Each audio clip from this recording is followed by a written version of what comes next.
నమస్కారం SS news కి స్వాగతం నా పేరు ఉషా ముందుగా హెడ్లైన్స్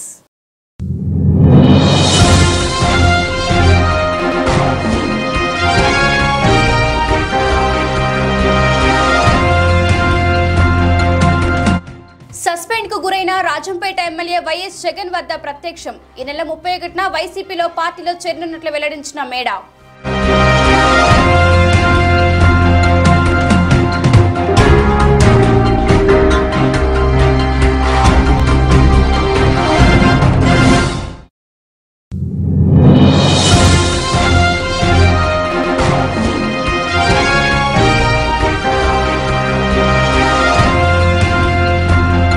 పశ్చిమ గోదావరి జిల్లా ఏలూరు సమీపంలోని డంప్ చేసిన ఎర్రచందనం దుంగలను స్వాధీనం చేసుకున్న కడప జిల్లా పోలీసులు వివరాలను వెల్లడించిన అడిషనల్ ఎస్పీ లక్ష్మీనారాయణ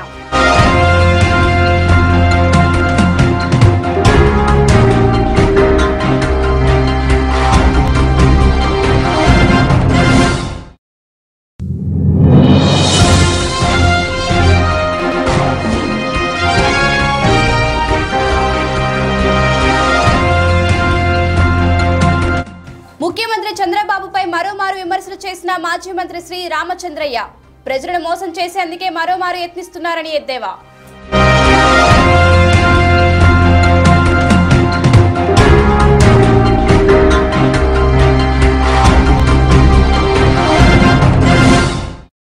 టీడీపీ నుండి సస్పెండ్ కు గురైన రాజంపేట ఎమ్మెల్యే మేడా మల్లికార్జున రెడ్డి వైఎస్ఆర్ కాంగ్రెస్ అధినేత జగన్మోహన్ రెడ్డితో భేటీ అయ్యారు. మేడా సోదరుడు రఘునాథ్ రెడ్డి ఆయన అనుచరులతో కలిసి లోటస్ పాండ్లోని జగన్ నివాసంలో భేటీ అయ్యారు.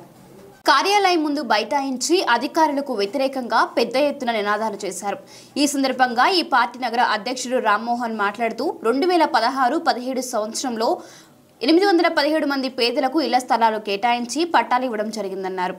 ఈ పట్టాల పంపిణీలో జాప్యం జరిగిందంటూ పెద్ద ఎత్తున ఆరోపణ రావడంతో వాటిని రద్దు చేశారు. అప్పటి నుండి ఇంతవరకు స్థలాన్ని అధికారులు చూపించలేదని ఆయన వాపోయారు. ఈ మధ్య కాలంలో పట్టాలు తెస్తే స్థలాన్ని కేటాయిస్తామని చెప్పి కలెక్టర్కు రాగానే వారి వద్ద ఉన్న పట్టాలను వెనక్కి లాక్కున్నారని ఆరోపించారు. తక్షణమే అధికారులు స్పందించి పట్టాలు ఇచ్చిన వారికి స్థలాన్ని చూపించాలని, లేని పక్షంలో ఉద్యమాన్ని మరింత ఉధృతం చేస్తామని హెచ్చరించారు.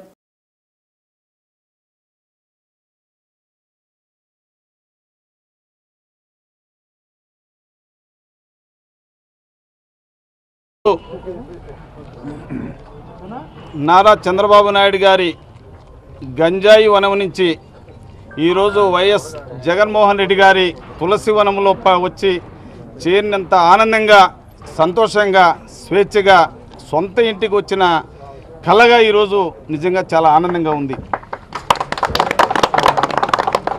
ఎందుకంటే ఒక ప్రజాస్వామ్య విలువలుగా తెలిసిన వాడిగా ఆనాటి దివంగత నేత వైఎస్ రాజశేఖర రెడ్డి గారి ఆశయాలకు అనుగుణంగా వారు అడుగుజాడల్లో నడుస్తూ గతంలో కాంగ్రెస్ పార్టీలో వారు చేసినటువన్నీ కూడా తెలుసుకొని వారికి ఆశయాలకు అనుగుణంగా రాజకీయాలకు రావడం, అలాగే ఆనాటి పరిస్థితుల ప్రకారం కాంగ్రెస్ పార్టీ పునాదులు లేకుండా పోవడం, తర్వాత తెలుగుదేశంలో పార్టీలో చేరడం, ఎమ్మెల్యే కావడం జరిగింది.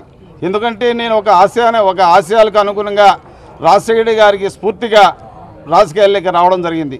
ఎందుకంటే ప్రజలకు న్యాయం చేయాలి, అలాగే నేను నమ్ముకున్న ఆ రాజంపేట నియోజకవర్గాన్ని డెవలప్ చేయాలి, ప్రజాసేవ చేయాలనే ఒక మంచి ఉద్దేశంతో ఆ రోజు చేరితే అది తుంగలో తొక్కి చంద్రబాబు నాయుడు గారి ఆ రోజు నుంచి కూడా ఈ రోజు వరకు కూడా నరకయాతన అనుభవిస్తూ 4.5 సంవత్సరం నేను అక్కడ చాలా ఇబ్బందులు పాలవడం జరిగింది.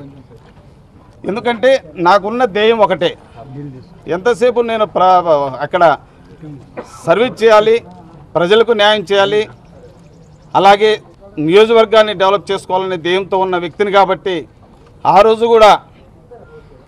కాబట్టి కూడా అక్కడ మెలగలేక, కానీ ఏది ఏమైనా మన ఒక పార్టీలో ఉన్నాం, ఈరోజు ఒక ఎమ్మెల్యేగా గెలిచాను, నాకున్న ధ్యేయం ఒకటే, దాన్ని నెరవేర్చుకోవాలనే ఉద్దేశంతో ఎన్ని కష్టాలైనా అనుభవించి అక్కడున్న పరిస్థితుల ప్రకారం దాదాపు 800 కోట్ల రూపాయలు అధికారుల సహకారంతో సాధించుకొని అక్కడ ఉన్న డెవలప్మెంట్ అంతా కూడా చేసుకోవడం, నా కార్యకర్తలందరినీ కూడా సంతోషపరచడం, ప్రజాసేవలో ఉండడం జరిగింది.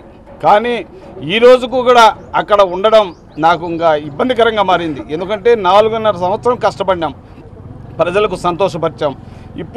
ఇప్పుడున్న పరిస్థితుల ప్రకారం మన వైఎస్ జగన్మోహన్ రెడ్డి గారే ఈ రాష్ట్రానికి ప్రజాస్వామ్య విలువలు గల వ్యక్తి. ఒక వయసులో చిన్నవాడైన చంద్రబాబు కల్లబుల్లి మాటలు నమ్మలేక ఈరోజు వైఎస్ జగన్మోహన్ రెడ్డి గారి ఆశయాలకు అనుగుణంగా వారు పాదయాత్ర చేసి వారి ఫ్యామిలీలో హిస్టరీలో ఎత్తుకుంటే రాష్ట్రంలోనే ఏ నాయకుడు చేయలేనంత వల్ల 3 నాయకులు వైఎస్ రాజశేఖర్ గారు అయితేమి, షర్మిల గారు అయితేమి, వారు కూడా ఎక్కడా లేని విధంగా వారు పాదయాత్ర చేసి ప్రజలకు అనుకూలంగా ప్రజలకు సేవ చేయాలనే ఒక మహా ఉద్దేశంతో వారు చేస్తున్న వారికి ఆకర్షించి ఈరోజు చంద్రబాబు నాయుడు గారు చేస్తున్న దోపిడీని ఈ ప్రజాస్వామ్య విలువలు తెలియని నాయకుడి దగ్గర ఉండలేక ఈరోజు వైఎస్ జగన్మోహన్ రెడ్డి గారి సమక్షంలో వారి దగ్గర చేరడం జరిగింది.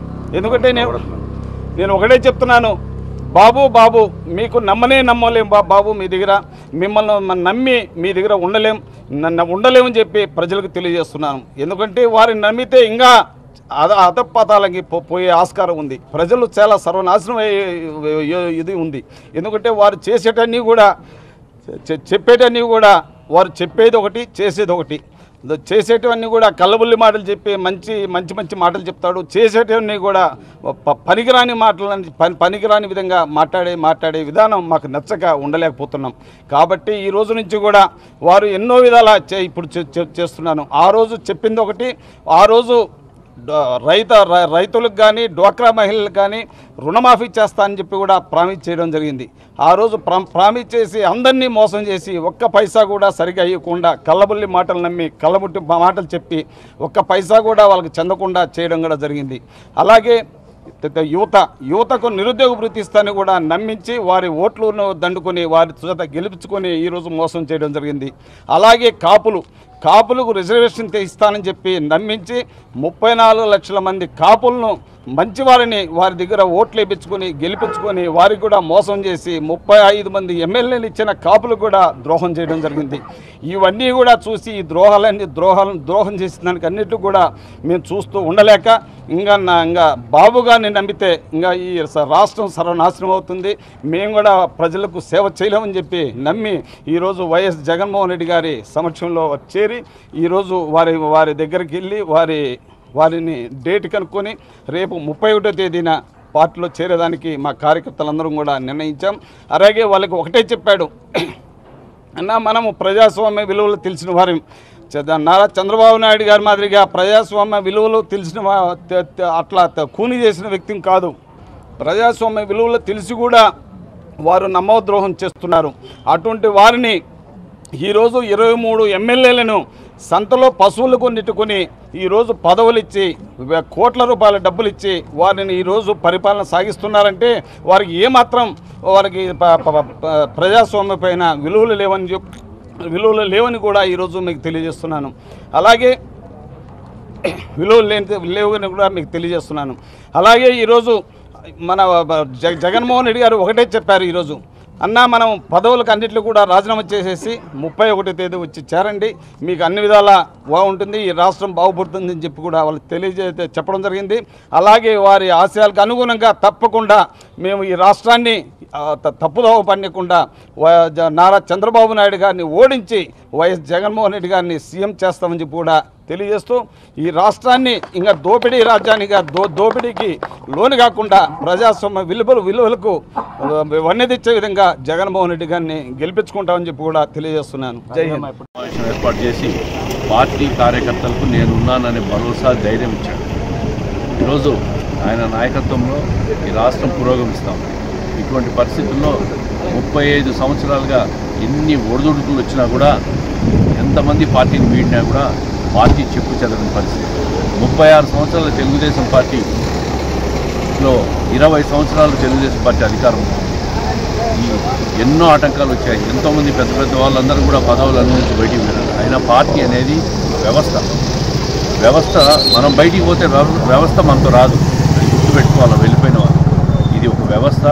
దీంట్లో ఈ వ్యవస్థలో ప్రతి ఒక్కరూ నమ్మకంతో ముఖ్యమంత్రి గారి నాయకత్వంలో విశ్వాసంతో పనిచేయాలి తప్ప వెన్నుపోట్లు పొడిచి పార్టీని మారడం మంచిది కాదు. ఈరోజు స్థానిక ఎమ్మెల్యేని కూడా సస్పెండ్ చేస్తూ ముఖ్యమంత్రి గారు ప్రకటన కూడా చేశారు. తదుపరి ఎంత తొందరగా వీలైతే అంత తొందరగా అక్కడ రాబోయే ఎన్నికల్లో అభ్యర్థిని కూడా ప్రకటిస్తామని చెప్పారు. తప్పకుండా తెలుగుదేశం పార్టీని మేము రాజంపేట నియోజకవర్గంలో కాపాడుకుంటాం, వాళ్ళలో విశ్వాసం నింపుతాం, వాళ్ళకు మేము ఉన్నామనే భరోసా ఇస్తాం. ముఖ్యమంత్రి గారు ఆ ఇచ్చిన స్ఫూర్తితో ముందుకు పోతాం. కడప నగరంలోని పేద ప్రజలకు ఇళ్ల స్థలాలు ఇచ్చినట్లే ఇచ్చి అధికారులు మోసం చేశారని సిపిఎం నాయకులు ఆరోపించారు.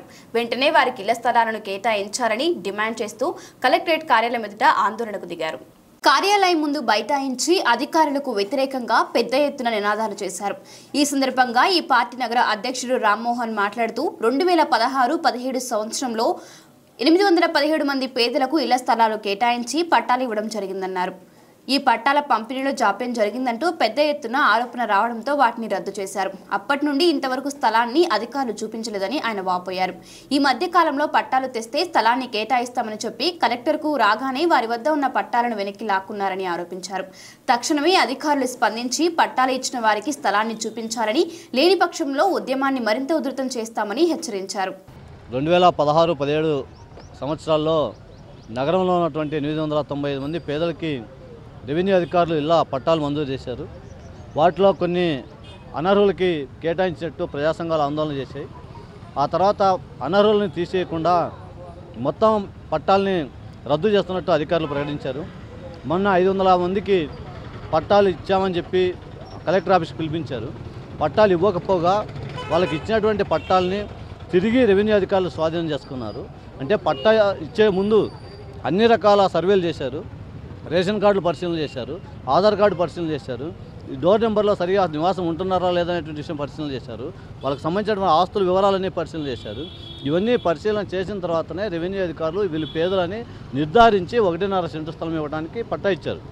మరి ఈరోజు పట్టా ఇల్లు స్థలం చూపించమని చెప్పి తహసీల్దార్ని అడిగితే తహసీల్దార్ ఇది మాకు సంబంధం లేదు, కలెక్టర్ గారి దృష్టికి తీసుకెళ్ళాలి, కలెక్టర్ గారితో మాట్లాడాలి, మేమేం చేయలేమని చెప్పి చెప్తున్నాడు. మేము అడుగుతున్నాం, మీరు పట్టా ఇచ్చే ముందు అన్నీ పరిశీలన చేసిన తర్వాత న్యాయమైందని తేలిన తర్వాత ఇప్పుడు అనర్హులుగా ఎలా మారుతారని చెప్పి ఈరోజు మేము అడుగుతున్నాం. కాబట్టి దీని వెనక రెవెన్యూ అధికారుల అవినీతి పెద్ద ఎత్తున తాండవిస్తూ ఉన్నది. పేదల కడుపు కొట్టేటువంటి ప్రయత్నాలు చేస్తున్నారు. అధికార పార్టీ పెద్ద ఎత్తున చెప్పుకుంటుంది మేము నిజాయితీగా పేదలందరికీ ఇచ్చామని చెప్పి. 420 ప్రభుత్వంగా మారింది ఇది, టీడీపీ ప్రభుత్వం. రెవెన్యూ అధికారులు 420కి బినామీగా మారారు ఇక్కడ ఉన్నటువంటి అధికారులు, తహసీల్దారు. కాబట్టి వీటన్నిటిని దుర్మార్గమైనటువంటి పద్ధతిలో రద్దు చేశారు. దీన్ని అంగీకరించాం. కాబట్టి తక్షణమే ఈ పట్టాలు, ఇది ఒరిజినల్ పట్టా, ఇది డూప్లికేట్ కూడా కాదు. రెవెన్యూ అధికారులు ఇచ్చేటువంటి పట్టాకే చెల్లదంటే ఇంకా విలువ ఎక్కడుంది అధికారులు ఇచ్చేటువంటి మాటకి? అందుకోసం మేము వీళ్ళందరికీ ఇళ్ల స్థలాలు చూపించాలి. ఇళ్ల స్థలాలు చూపించేంత వరకు మేము పోరాటం ఆపం. ఈ పోరాటానికి మద్దతుగా రేపు ఉదయం పాత బస్టాండ్లో అన్ని రాజకీయ పార్టీలు, ప్రజా సంఘాలతోటి రౌండ్ టేబుల్ సమావేశం పెడుతున్నాం. ఆ రకంగా ఈ పోరాటాన్ని మరింత ఉధృతం చేస్తాం. రెవెన్యూ అధికారులు ప్రభుత్వం యొక్క మోసపూరిత వైఖరిని ఎండగట్టడానికి కోసం మేము ప్రయత్నం చేస్తున్నాం. కాబట్టి నగర ప్రజానికం కూడా మా పోరాటానికి, ఈ పేదల పోరాటానికి అండగా నిలవాలని చెప్పి విజ్ఞప్తి చేస్తా ఉన్నాం. ఎన్నికల సమయంలో పబ్బం గడుపుకునేందుకే ముఖ్యమంత్రి చంద్రబాబు నాయుడు ఏమైనా చేస్తారని, అందులో భాగంగానే నిన్న జరిగిన కేబినెట్ అనేక పథకాలను ప్రవేశపెట్టడం జరిగిందని బీజేపీ రాష్ట్ర అధికార ప్రతినిధి బండి ప్రభాకర్ అన్నారు. ఈ మేరకు ఆయన స్థానిక ప్రెస్ క్లబ్లో మీడియా సమావేశాన్ని ఏర్పాటు చేసి మాట్లాడారు. దేశంలో నరేంద్ర మోడీ నాయకత్వాన్ని కావాలనుకుంటున్న తరుణంలో ఈబీసీ బిల్లులో 5% ఓసీలకు మరో 5% మిగతా వారికి అని చెప్పడం హాస్యాస్పదంగా ఉందన్నారు. 10% ఉన్న దానిని చీల్చి కులాల మధ్య చిచ్చు పెట్టేందుకు ప్రయత్నాలు చేస్తారని మండిపడ్డారు. గతంలో ఎస్సీ ఎస్టీలకు చిచ్చు పెట్టిన ఘనత ఆయనకే దక్కిందని, వారికి కూడా న్యాయం చేసిన దాఖలాలు కూడా లేవన్నారు. అదేవిధంగా కాపులను బీసీలో చేర్చుతామని వారి మధ్య కూడా రచ్చలు పెట్టారని విమర్శించారు. కేంద్ర ప్రభుత్వం ఆమోదం చేసిన బిల్లులో ఆయన ప్రత్యేకంగా 10% ఉన్న దాన్ని చీల్చి కులాల మధ్య చిచ్చు పెడుతున్నారన్నారు. ఎన్ని కుట్రలు కుతంత్రాలు పన్నినా కూడా ప్రజలు నమ్మరని, ఇప్పటికైనా ఇటువంటి డ్రామాలు ఆపి ప్రజల్లోకి రావాలని పిలుపునిచ్చారు. కులాల మధ్యలో అంటే ఈ 5% ఏదైతే కాపులకు ఇబ్బంది చెప్తున్నాడో, ఈ కాపులకు ఈ 5% ఏదైతే మిగతా వర్గాలు చెప్తున్నాడో, అంటే కమ్మ కావచ్చు, రెడ్డి కావచ్చు, బ్రాహ్మణ కావచ్చు, శెట్టి కావచ్చు, ఓసీ వర్గాలు వచ్చే ప్రతి ఒక్కరికి కూడా ఈ కాపులకు వీళ్లకు ఈరోజు రచ్చబెట్టే కార్యక్రమం చేస్తూ ఉన్నాడు. మొన్నటి వరకు చూసినాం బీసీల్లో వెనకబడిన కులాలకు అంటే రజిక కానీ, ఒడ్డెర కానీ, బెస్త కానీ, నాయబ్రాహ్మణ కానీ మిగతా 4-5 కులాలను ఎస్సీ ఎస్టీలో చేరుస్తామని ఎస్సీ ఎస్టీలకు బీసీలకు తగాదు పెట్టి రప్చర్ పెట్టిన ఘనత చంద్రబాబుకే దక్కుతుంది. అది కూడా ఏమీ కూడా నెరవేర్చలే. తర్వాత కాపులను బీసీలో చేరుస్తామని చెప్పి బీసీలకు కాపులకు కూడా గలాట పెట్టాడు, రప్చర్ పెట్టాడు. అది ఏం తీర్మానం కాలే, రప్చర్ మాత్రం పెట్టాడు. సరే ఈరోజు ఏం చేశాడు అనుకుంటే కేంద్ర ప్రభుత్వం ఆమోదం చేసిన బిల్లును ఈరోజు ప్రత్యేకంగా ఆయన 5% కాపులు కానీ కాపులకు ఈ ఓసీ వర్గాలకు అయితే పేద వర్గాలు వస్తారో వీళ్ళకు రప్చర్ పెడుతున్నాడు. అది ఈయన గొప్పగా చేసినట్టు టీడీపీ నాయకులకు ప్రచారం చేయండి, ఇది పెద్ద ఘనకార్యము, చారిత్రాత్మకమైన నిర్ణయం అంట. అంటే మోడీ గారు చేసిన నిర్ణయాన్ని ఈయన కేటాయించి డివైడ్ చేసిన పద్ధతులు చారిత్రాత్మకమైన నిర్ణయం. సరే ఏం చేసినా చంద్రబాబు నాయుడు గారికి అర్థం కావడం లేదు. నిన్న మాట్లాడింది ఈరోజు మాట్లాడు, ఈరోజు మాట్లాడింది రేపు మాట్లాడు. మేము గతంలో చెప్పిన పద్ధతిలో కులాల మధ్యలో చిచ్చు పెడతాడని చెప్తున్నాం, అదే జరిగింది ఈరోజు కూడా. సరే ఎవరైనా సరే కాపులు కానీ మిగతా వర్గాలు కానీ పేద ప్రజలకి ఏదైతే గైడ్లైన్స్ ఉన్నాయో పేద వర్గాలకు వచ్చే ప్రతి ఒక్కరికి కూడా న్యాయం జరుగుతుంది. దాన్ని కొత్తగా ఆయన ఏం చేయాల్సిన అవసరం లేదు, అది కూడా ఒక డ్రామా అని చెప్పేసి అర్థమైంది. నీకంత నిజాయితీ ఉంటే ఈరోజు ఆ బీసీలో ఉన్న ఎస్సీ ఎస్టీలు చేరుస్తామని ఆ బీసీ కులాలకు ఏం న్యాయం చేసినావో చెప్పాలా టీడీపీ నాయకులు, చంద్రబాబు నాయుడు గారు. సరే ఈ 5% కాపులకి ఏదైతే ఇప్పుడు చెప్తున్నావో సుగమని, అంటే ఈ కాపులను బీసీలు చేర్చడం అంశం పక్కన పెట్టినట్టేనా? అంటే డ్రామా వేసినట్టేనా? అంటే ఈ 10%లకు వాళ్ళు దొబ్బేసినట్టేనా? అంటే కాపులను మోసం చేసినట్టేనా? అది సమాధానం చెప్పకుండా ఈయనేదో కనికారం చేసినట్టు ఈ పొద్దు చెప్పుకుంటున్నాడు. ఇంకా ప్రజలకు అర్థమైపోయింది చంద్రబాబు నాయుడు గారు టీడీపీ నాయకుల కథలన్నీ కూడా. ఇన్ని డ్రామాలు వేసినా కూడా ఈ రాష్ట్రంలో ఇంకా మిమ్మల్ని మాత్రం ఉపేక్షించేది మాత్రం ఈ ప్రజలు ఉండదని చెప్పేసి తెలుసుకోవాలి. మేనిఫెస్టోలో పెట్టుకున్నారో అవే ఈరోజు పేపర్లో పెద్ద గొప్పగా అంటే కొత్తగా ఈ పొద్దు అమలు చేస్తున్నట్టుగా అదే పథకాలను మళ్ళీ కొత్తగా తెరపైకి తెచ్చినారు. చేనేత వర్గాలకు బీమా సౌకర్యం 2014లో ఇలా మేనిఫెస్టోలో అది ఉంది. దాన్నే మీరు ప్రకటించి పొద్దు కొత్త పథకంగా చేనేత వర్గాలకు ఏదో మేలు చేసినట్టు. సరే ఇన్ని డ్రామాలు వేస్తున్నావే, ప్రజలు ఏమన్నా ఆంధ్ర రాష్ట్ర ప్రజలు తిక్కోళ్ళ?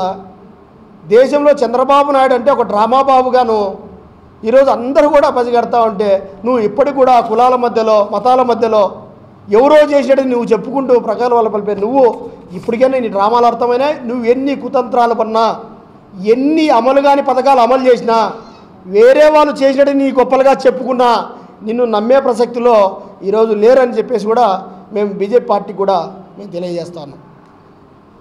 కడప జిల్లా ప్రతి సంవత్సరం కరువు బారిన పడుతున్నా కూడా సహాయక చర్యలు చేపట్టడంలో పూర్తిగా విఫలమవుతున్నారని ఆంధ్రప్రదేశ్ రైతు సంఘం నాయకుడు నారాయణ విమర్శించారు. ఈ మేరకు ఆయన సంఘం కార్యాలయంలో మీడియా సమావేశంలో ఏర్పాటు చేసిన రాష్ట్ర ప్రభుత్వంపై నిప్పులు చెరిగారు. జిల్లాలోని అన్ని మండలాలను కరువు మండలాలుగా ప్రకటించినప్పటికీ కూడా సహాయక చర్యలు చేపట్టడంలో విఫలమవుతున్నారని మండిపడ్డారు.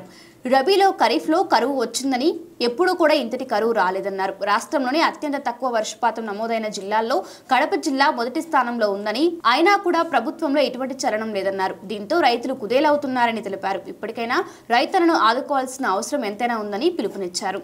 జిల్లాలో తీవ్రమైనటువంటి కరువు పరిస్థితులు ఉన్నాయి. గత 4 సంవత్సరాలుగా కరువు పరిస్థితులు ఉన్న ప్రభుత్వం సహాయక చర్యలు చేపట్టడంలో నిర్లిప్తంగా ఉంది. ప్రతి సంవత్సరం కరువు ప్రకటనలు తప్ప సహాయం మాత్రం ప్రభుత్వం చేయటం లేదు. ఈ సంవత్సరం కూడా యథాతథాగా కరువు ప్రకటన చేసింది తప్ప కేంద్ర రాష్ట్ర ప్రభుత్వాలు.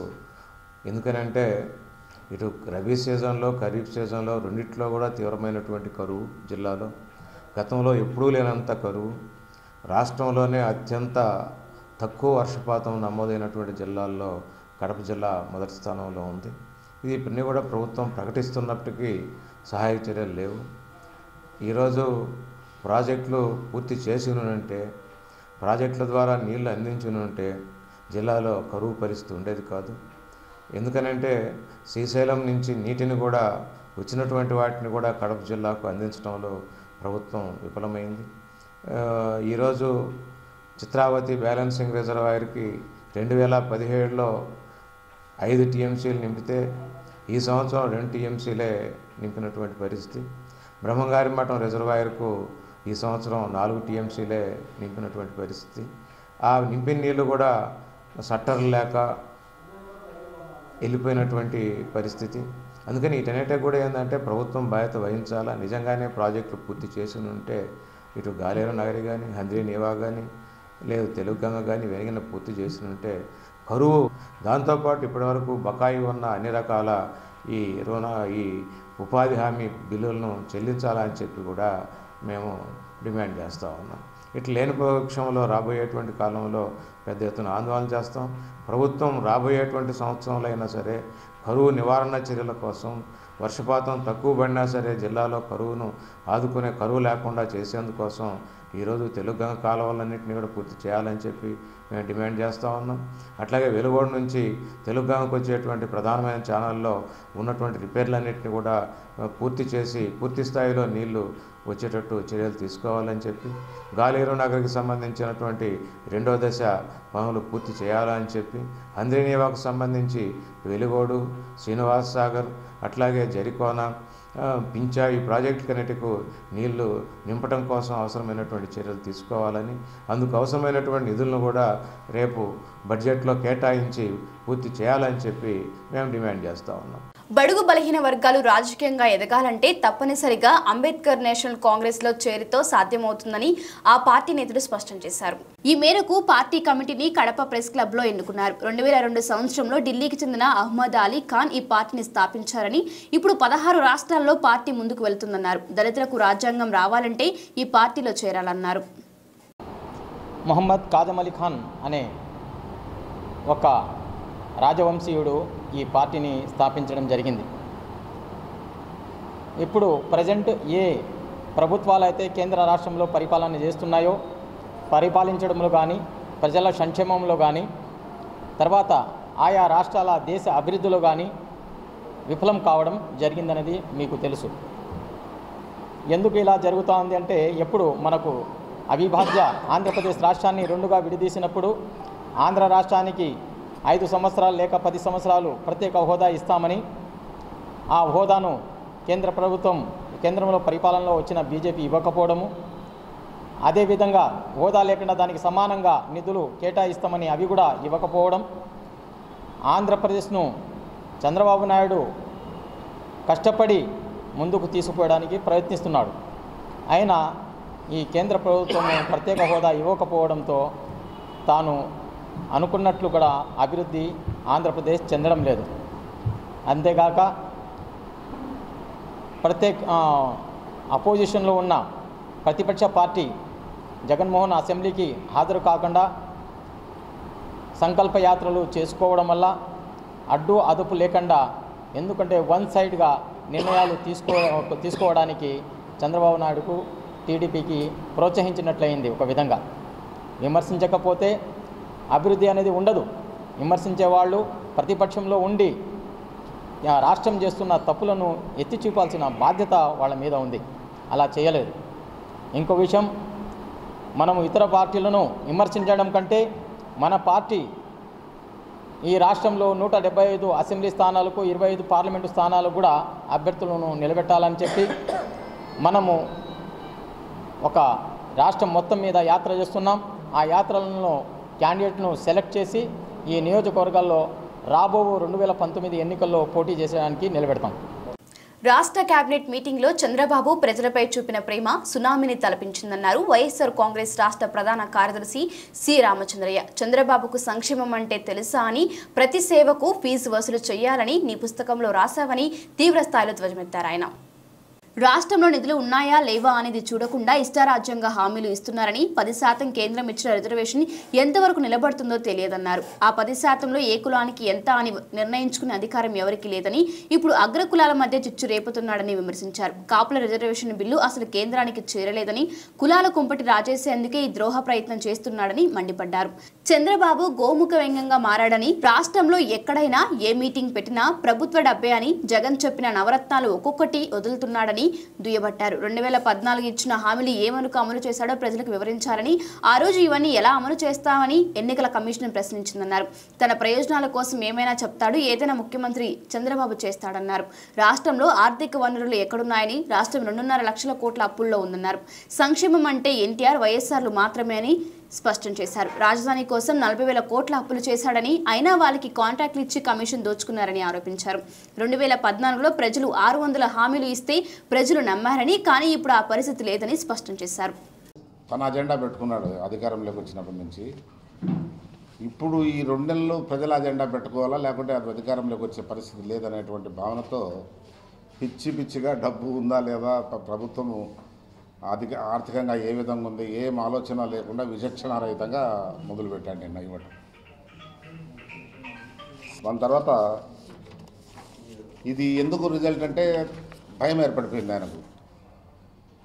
జగన్ను ఆషామాషిగా తీసుకున్నాడు. ఇది తెలుసు నాకు, ఏదో ఆషామాషిగా చిన్నపిల్లోడు ఇతనేం నా కాంపిటేటర్ అవుతాడు అనుకున్నాడు. కానీ ఊహించిన దానికన్నా ఎక్కువగా వచ్చేసింది ఈ పార్టీ. దాంతో భయపడిపోతున్నాడు. అది ఏ విధంగా కౌంటర్ చేయాలనేటువంటి దాంట్లో అన్ని అస్త్రాలు ఉపయోగిస్తున్నాడు. వెల్ఫేర్ గురించి మాట్లాడండి. నేను అడుగుతున్న చంద్రబాబు నాయుడిని, నీకు వెల్ఫేర్ అంటే నీకనేది నాకు రాయలసీమలో వచ్చేస్తుంది, అది పొరపాటు. అది చంద్రబాబు నాయుడు గారు, మీకు వెల్ఫేర్ అనే పదంకు అర్థం తెలుసునా? మీ డిక్షనరీలో వెల్ఫేర్ అనేది ఉందా? ఒక బుక్ రాసావు మనసులో మాట అని. ఏం రాసావు ఆ బుక్లో? Every service from the government has to be charged. ఇది రాశాడు. ప్రభుత్వం నుంచి వచ్చే ప్రతి సర్వీస్కు ఛార్జ్ ఉండాలి. ఏంటి ఖర్చులు పెట్టడం ఏంటి? ఏ మీటింగ్ పెట్టినా కూడా పార్టీ డబ్బు, ఆ ప్రభుత్వం డబ్బు. పేరు ఊరికే చెప్తారు కానీ అంతా పార్టీది. ఒక్క అపోజిషన్ పార్టీ లీడర్ను ఏ ఫంక్షన్కైనా పిలిచిన సందర్భాలు ఉన్నాయా? అపోజిషన్ అనేది రాష్ట్రంలో ఉందనేటువంటిది నువ్వు పక్కన తోసేసినావు. కాబట్టి ఇది ఒక వన్ పార్టీ రూల్ మాదిరిగానే కనిపిస్తుంది కానీ ఒక డెమోక్రటిక్ రూల్గా కనిపించటమే లేదు. ఈ పొద్దు కొత్త పథకాలని ఇవన్నీ యాక్చువల్గా జగన్ గారు ఎప్పుడో నవరత్నాల కింద అనౌన్స్ చేసినట్టే దాంట్లోనే ఒక్కొక్కటి వస్తున్నాయి. నేను ప్రజలకు ఒకటే అప్పీల్ చేస్తున్నా, 2014 ఎలక్షన్స్లో ఇతను మాట్లాడిన మాటలు, ఇతను రిలీజ్ చేసిన డాక్యుమెంట్స్ ఒక్కసారి వెరిఫై చేసుకోండి. కావాలంటే అఫిడవిట్ కూడా మీరు పేపర్స్లో వచ్చింది, ఇచ్చిన అఫిడవిట్. ఎన్నికల కమిషన్కి అఫిడవిట్ ఇచ్చాడు. ఎన్నికల కమిషనే క్వశ్చన్ చేసింది, ఇవన్నీ ఇంప్లిమెంట్ చేయగలుగుతారా మీరని. నేను చేస్తానని అఫిడవిట్ ఫైల్ చేస్తాడు. ఏం జరిగింది? అధికారంలోకి వచ్చాక రుణమాఫీ కంప్లీట్ చేయలేదు. ఇదనము ఆయన ఉన్న 4 సంవత్సరాల్లో 3 కరువులు వచ్చాయి, భయంకరమైన కరువులు, 3 తుఫాన్లు వచ్చాయి. ఏం రిలీఫ్ ఇచ్చేవాళ్లకు? ఏం రిలీఫ్ ఇవ్వలే. రైతులు ఆదుకునే పరిస్థితిలే. నువ్వు అధికారంలో ఉన్నప్పుడు స్వామినాథన్ కమిషన్ రిపోర్ట్ ఇంప్లిమెంట్ చేయాలా, ఎంఎస్పి పెంచాలా, 1.5 times ఆఫ్ ది కాస్ట్ ఇవ్వాలనేటువంటిది డిమాండ్ చేసి హంగర్ స్ట్రైక్ కూర్చొని అసెంబ్లీలో పడుకుని చేసిన సందర్భాలు, పార్లమెంట్లో ధర్నా చేసిన సందర్భాలు ఉన్నాయి. ఈ మహానుభావుడు ఏమైంది? నువ్వు సపోర్ట్ చేసిన పార్టీ అధికారంలోకి వచ్చినాక నీ కళ్ళు మూసుకుపోయినాయా? నీకు బాధ్యత లేదా రైతుల పట్ల? ఒకప్పుడు నువ్వు అపోజిషన్లో ఉన్నప్పుడు ఫైట్ చేసింది ఎందుకు మర్చిపోయినావు? ఈ పొద్దు గుర్తొచ్చింది దానికి సంక్షేమం. ఎంఎస్పి తక్కువ అని భారతదేశంలో అన్ని పార్టీలు మొత్తుకున్నాయి, అన్ని రాష్ట్రాలు మొత్తుకున్నాయి. మొత్తుకున్నప్పుడు కేరళ చిన్న రాష్ట్రం అది బోనస్ ఇచ్చింది ఎంఎస్పి పైన, మినిమం సపోర్ట్ ప్రైస్ పైన. ఆంధ్ర రాష్ట్రంలో మేము డిమాండ్ చేసాం ఆ పొద్దు ఇవ్వవయ్యా అని, ఒట్టి చేతులు చూపించాడు. అంటే ఆ రోజు అవసరం ఉన్నప్పుడు, రైతాంగం చాలా నిర్వీర్యం అయిపోయినప్పుడు చేయాల్సినటువంటి నీ ముఖ్యమంత్రిగా నువ్వు ఏం చేయలేక ఈ పొద్దు ఎలక్షన్లు ఇంకొక నెల ఉన్నాయనగా 2 నెలలు ఉన్నాయనగా ఈ పొద్దు ఉన్నటువంటి ప్రేమ అంతా వచ్చేస్తుంది. కడప జిల్లా సంపద అయిన ఎర్రచందనం అక్రమంగా తరలిస్తున్న వారిపై ఎన్ని కఠిన చట్టాలు అమలు చేస్తున్నా ఎక్కడో ఒక చోట అక్రమంగా తరలిస్తున్నా పట్టుబడుతూనే ఉన్నారు. తాజాగా పశ్చిమ గోదావరి జిల్లా ఏలూరు సమీపంలోని పేడవేగి మండలంలో అక్రమంగా డంప్ ఎర్రచందనం దుంగలను కడప జిల్లా పోలీసులు స్వాధీనం చేసుకున్నారు. జిల్లా పోలీస్ కార్యాలయంలో ఏర్పాటు చేసిన మీడియా సమావేశంలో అడిషనల్ ఎస్పీ లక్ష్మీనారాయణ స్మగ్లర్ల వివరాలు వెల్లడించారు. ఏలూరు సమీపంలోని అప్పారావు ఆయిల్ మిల్ నందు అక్రమంగా తరలించిన ఎర్రచందనం దుంగలు డంప్ చేశారన్న పక్కా సమాచారంతో అక్కడికి వెళ్లి దాడులు చేసినట్టు తెలిపారు. ఈ దాడుల్లో జిల్లాలోని పుల్లంపేట మండలం తిప్పాయిపల్లికి చెందిన ప్రధాన ఎర్రచందనం స్మగ్లర్ మహేందర్ రెడ్డిని అరెస్ట్ చేశామని పేర్కొన్నారు.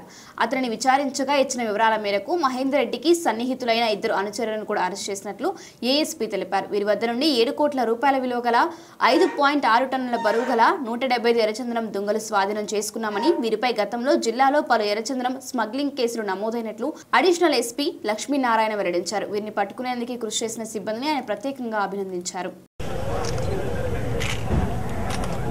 Good morning all of you. మన కడప హెడ్ క్వార్టర్స్ నుంచి తర్వాత అక్కడ కన్సర్న్ సబ్ డివిజన్ ఆఫీస్ నుంచి కూడా వాళ్ళ మీద ఈ నిఘా ఉంచడం జరుగుతుంది విత్ సైంటిఫిక్ టెక్నాలజీ తోటి.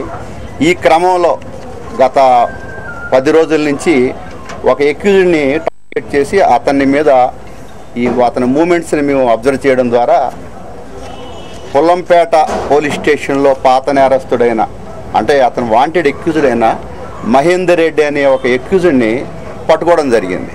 అతను పట్టుకుని అతనితోటి పాటు అసోసియేట్స్ ఎవరైతే ఉన్నారో మరొక 2 ముద్దాయిలను కూడా పట్టుకోవడం జరిగింది. ఒక అతను నెల్లూరుకు సంబంధించిన అతను, ఒక అతను ప్రొద్దుటూరుకు సంబంధించిన ప్రతాప్ అని, షేక్ షావలి అని.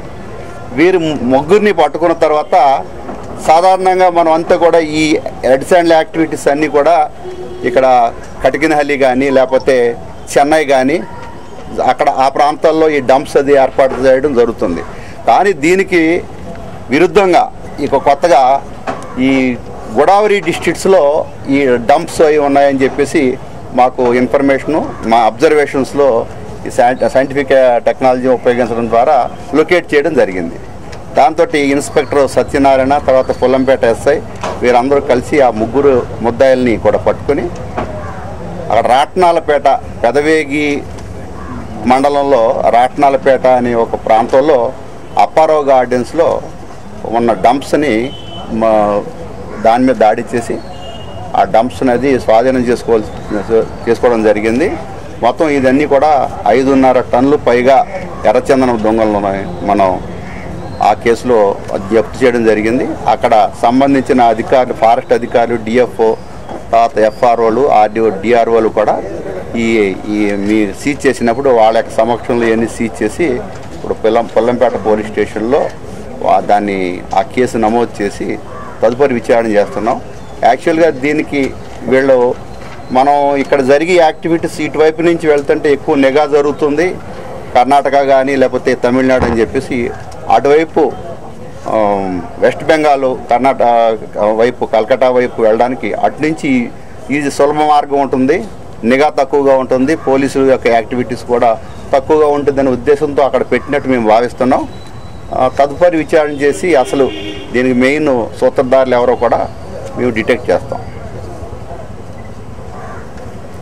దొరికినాయండి సార్, ఇప్పుడు టోల్గేట్ దొరికినాయండి సార్, వాళ్ళు చెప్పారు, ఫారెస్ట్ వాళ్ళు చెప్పినారు. ఆ ఫారెస్ట్ డిపార్ట్మెంట్ వాళ్ళు చెప్తుంటే అటువైపు పోయినట్టు అక్కడ ఆ ఫారెస్ట్ డిపార్ట్మెంట్ వాళ్ళు చెప్తున్నారు. అంతకుముందు రెండు పర్యాయాలు పట్టుకున్నారట ఫారెస్ట్ డిపార్ట్మెంటు. జిల్లా అధికారులతో కూడా మేము టైప్ చేసి పాత కేసులు అక్కడ ఏమున్నాయి అవి కూడా వెరిఫై చేసి మొత్తం దీన్ని బాగా లోతుగా పరిశోధన జరిపి అసలు మెయిన్ ఎవరైతే ఉన్నారో దీని వెనకాల వారిని కూడా మేము అరెస్ట్ చేయడం జరుగుతుంది. వార్తల ముందు ముందు హెడ్లైన్స్ మరొకసారి.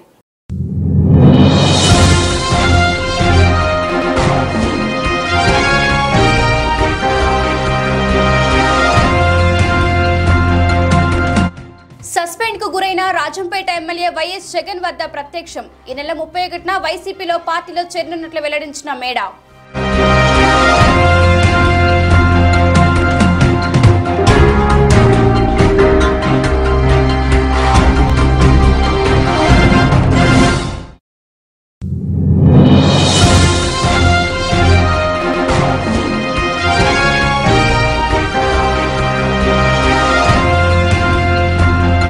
పశ్చిమ గోదావరి జిల్లా ఏలూరు సమీపంలోని డంప్ చేసిన ఎర్రచందనం దుంగలను స్వాధీనం చేసుకున్న కడప జిల్లా పోలీసులు.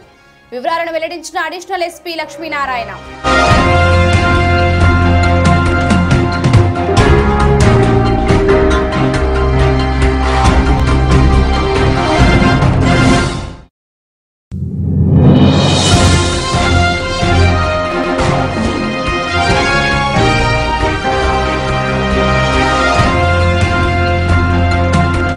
ముఖ్యమంత్రి చంద్రబాబుపై మరోమారు విమర్శలు చేసిన మాజీ మంత్రి శ్రీ రామచంద్రయ్య ప్రజలను మోసం చేసేందుకే మరోమారు యత్నిస్తున్నారని ఎద్దేవా.